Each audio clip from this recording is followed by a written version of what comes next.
இந்திய நாட்டையும் அரசியலமைப்பு சட்டத்தையும் மக்களாட்சியும் காக்கத்தான் நாம போராடிக்கிட்டு இருக்கோம். ஆனா நம்ம அரசியலமைப்பு சட்டத்துக்கு எதிரானவங்களாக சித்தரிக்கிற முயற்சியில இறங்கி இருக்கிறார் தமிழ்நாட்டினுடைய ஆளுநர் RN ரவி அவர்கள். எந்த ஆளுநர்? மரபுப்படி நிறைவா பாடப்படக்கூடிய நாட்டுப்பண் பாடலுக்கு கூட நிற்காம வெளியேறின ஆளுநர்.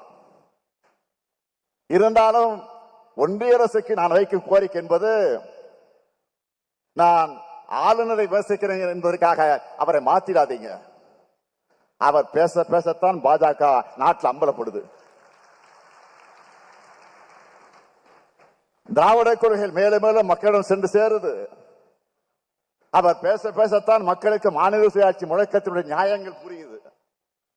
இன்னும் சொல்லணும்னா, இன்று முழுக்க இந்த மாநாட்டில் நம்முடைய தோழர்கள் திராவிடவியல் இயக்கத்தினுடைய குறித்து அழுத்தமாக உணர்வோடு பேசுறதுக்கான தூண்டுகோலாக இருந்து வரும் நம்முடைய ஆளுநர் அவர்கள் தான். தந்தை பெரியார் அடிக்கடி ஒன்றை சொல்லுவார், என்னை செயல்பட வைப்பது என்னுடைய தோழர்கள் அல்ல, என்னுடைய எதிரிகள் சொல்லுவார்.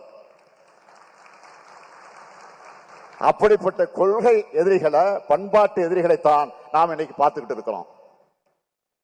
இன்றைய எதிரிகள் கருத்தியல் மோதலுக்கு தயாராக இல்லை. ஏன்னா கருத்தியல் ரீதியா பேசினா அவங்களால ஒருபோதும் வெற்றி பெற முடியாது. அதனாலதான் அவதூறுகளை ஆயுதங்களாக எடுக்கிறாங்க. அந்த துரோக கூட்டத்தை தொடர் தெரிய வேண்டிய கடமை சட்ட போராளிகளான உங்களுக்கு இருக்கு. இந்திய அரசியலமைப்பு சட்டத்தை காக்கக்கூடிய கடமை நமக்கு இருக்கு. இந்தியா முழுமைக்கு சமூக நீதியை உருவாக்கி தந்து பாதுகாக்கிற கடமையும் நமக்கு இருக்கு.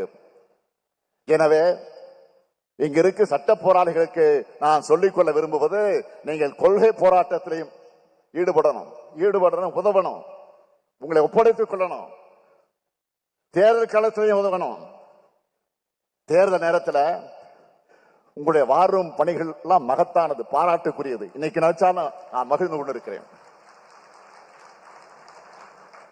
2019 முதல் நடந்த எல்லா தேர்தல்களிலும் நாம தான் தொடர்ந்து வெற்றி பெற்றிருக்கிறோம். அதற்கு காரணம், முக்கியமான காரணம் நீங்கள் தான். ஆக இந்த வெற்றி பயணம் 2026 தொடரணும். 2026 தேர்தல் வெற்றி என்பது நம்முடைய திராவிட மாடல் ஆட்சிக்கு மக்கள் அளிக்க போக மகத்தான அங்கீகாரமாக அமைய போகுது.